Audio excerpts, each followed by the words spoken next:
দিতেন? না, আমার তো মনে, আমি জানি না, এটা জীবন সবচেয়ে ভালো বলতে পারবে, কিন্তু সেই আভাসটা আছে কিন্তু সিনেমায়। কিন্তু আমরা পরবর্তীতে চক্কর 2 বা এরকম কোনো হতে সিকুয়েল পারে। দেখতে পারি? হতে পারে। ভাইয়া সর্বশেষ প্রশ্ন, এতগুলো সিনেমা মাঝখানে আপনার সিনেমা কারণ সবাই চক্কর খেয়ে পুরো যাবে না? আমার মনে হয় যে এটা একটা স্মার্ট একটা সিনেমা হয়েছে। এই সিনেমাটা মানুষ দেখবে এই কারণেই যে সিনেমাটা দেখে মনে হবে যে এটা আমাদের সিনেমা। এই সিনেমাটা দেখে মনে হবে না যে এটা অমুকের সিনেমা বা তমুকের সিনেমা, এটা আমাদের সিনেমা মনে হবে। এই কারণেই বাংলাদেশের মানুষ তো এখন বা আগেও ছিল, যেটা আমরা অনেক সময় দিতে পারিনি, সেটা হচ্ছে আমাদের কিছু চেয়েছে, নিজস্বতা চেয়েছে সব সময়। ভাইয়া এবং মানুষ কিন্তু ওই গর্বটা করতে চায়, বাংলাদেশের মানুষ, যেটা আমার। আমার মনে হয় এই সিনেমাটা দেখে মানুষ বোধ করবে যে এই সিনেমার বানানোর ধরন, এই সিনেমার অভিনয়ের ধরন, এই সিনেমার গল্প, এটাকে আমাদের মনে হবে। এই সিনেমার বানানোর ধরন দেখে মনে হবে না যে এটা অমুক দেশের সিনেমার মতো।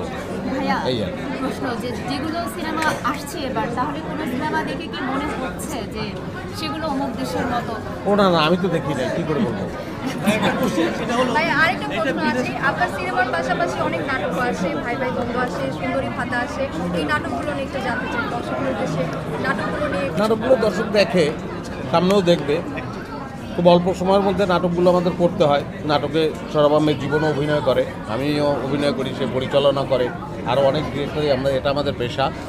আমরা ওই স্বল্প সময়ের, স্বল্প বাজেটের মধ্যে মনটা এবং প্রাণটা দিতে চাই।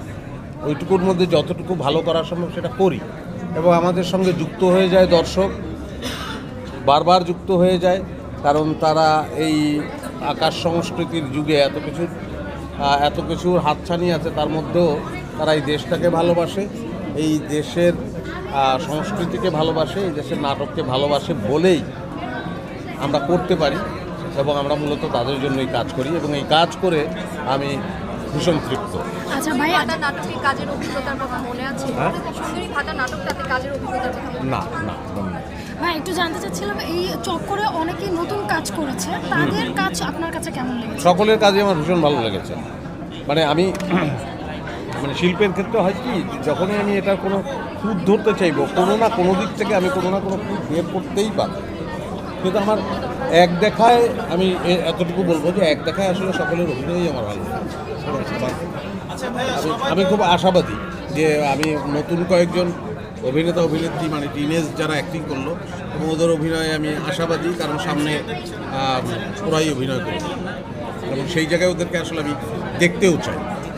হ্যাঁ, বিশেষ প্রদর্শনী হলো এটা চক্করের প্রথম শো। হ্যাঁ, সেক্ষেত্রে মানে শোটা শেষ হওয়ার সাথে সাথে মানুষের যে উচ্ছ্বাস, তৃপ্তি ভেকুর, মানে একটা সাউন্ড বলে তো বোঝা যায় কিন্তু কেমন সিনেমাটা মানুষের আসলো কিনা। আমাদের কাছে মনে হচ্ছে সিনেমাটা দেখে অনেক তৃপ্ত।